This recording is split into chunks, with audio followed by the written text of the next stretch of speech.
Rome, une république conquérante. Après avoir étudié la fondation de Rome et avoir bien distingué ce qui relève de la légende de ce qui relève de la réalité historique, nous allons nous intéresser à la façon dont Rome était gouvernée et à la création de son vaste empire tout autour de la Méditerranée. Pour commencer, nous allons nous intéresser à la naissance de la République romaine en cherchant à apporter une réponse à cette question. Comment la monarchie romaine est-elle remplacée par une république? Monarchie, république, mais qu'est-ce que cela peut bien vouloir dire? La monarchie, nous l'avons déjà vu, est un type de régime politique, de gouvernement, dans lequel le pouvoir est détenu par un homme, le roi. A l'inverse, la république est un mode de gouvernement où le pouvoir est détenu par plusieurs personnes qui se le partagent et qui ont été élues par les citoyens, ce qui ne veut pas toujours dire par l'ensemble de la population, rappelez-vous le cas d'Athènes. Les récits des historiens romains de l'Antiquité nous présentent Rome comme une monarchie suite à la fondation de la ville par Romulus en 753 avant Jésus-Christ.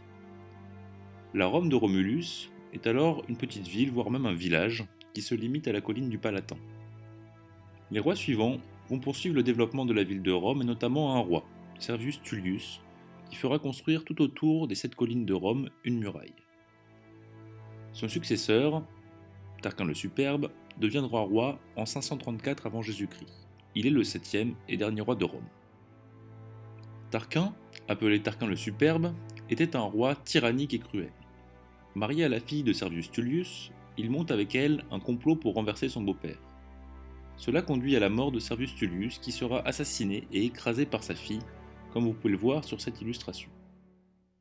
Le règne de Tarquin le Superbe est marqué par sa cruauté.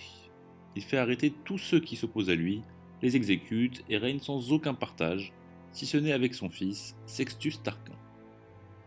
Sextus Tarquin commettra toutefois un acte d'une gravité qui aura de lourdes conséquences. En effet, jaloux d'un homme politique romain, il va décider de s'en prendre à sa femme, Lucrèce, qui était connue des Romains pour sa vertu, son honnêteté et sa justesse. Sextus Tarquin va alors l'agresser violemment. Heurtée et ayant le sentiment d'avoir été humiliée, Lucrèce décide alors de se suicider pour se laver de l'humiliation qu'elle a subie. Elle se poignarde en plein cœur. Ce geste dramatique va provoquer une révolte. Celle-ci va être conduite par Junius Brutus, qui jure de venger Lucrèce comme on peut le voir sur ce tableau. Il tient à la main le poignard avec lequel Lucrèce s'est tuée. Le mari et le père de Lucrèce font le serment de l'aider dans son projet de vengeance et de révolte. La louve, Romulus et Rémus, présents en haut à droite de l'illustration, montrent bien que cette révolte se fait au nom de Rome. Et elle réussit. Tarquin le Superbe et son fils sont chassés de Rome, la monarchie romaine disparaît et laisse alors place à la République.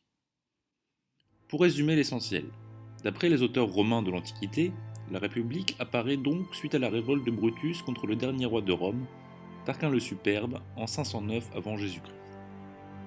Mais l'archéologie ou l'histoire n'ont jamais pu prouver tous ces événements, ou même la date précise de la création de la République. Toutefois, et c'est une certitude, Rome n'est plus gouvernée par un roi à la fin du VIe siècle avant Jésus-Christ. Il nous reste à voir comment fonctionne la République romaine. C'est ce que nous verrons prochainement.